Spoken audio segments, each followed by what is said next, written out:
நவீன சால்சா வந்து என்ன பண்றாங்கன்னா ஒரு வெள்ளிக்கிழமை இந்த மாதிரி வெள்ளிக்கிழமை வந்து ஜும்மா உரை நடத்திட்டு இருக்காங்க. ஜும்மா உரை நடத்திட்டு இருக்கும்போது ஒருத்தர் என்ன பண்றாரு, அவர் வந்து தனியா வந்து வெளியில வந்து நிற்கிறார். திடீர்னு வந்து வெளியில நிற்கிறார்.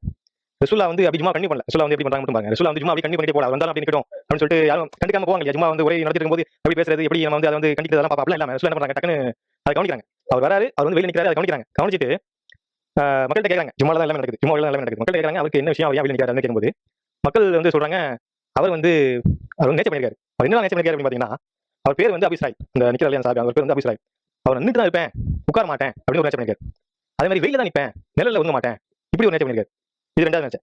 இது மட்டும் இல்ல, மூணாவது பண்ணிருக்காரு, நான் யாரையும் பேச கூட மாட்டேன் இல்லையா, நான் யாரையும் பேச மாட்டேன் அப்படின்னு நேச்சர் பண்ணிருக்காரு. இதோட நிக்கல அவர், நோம்பு நோப்பேன் அப்படின்னு 4-5 நேச்சர் அவர் வேலை இப்படி பண்ணிருக்காரு.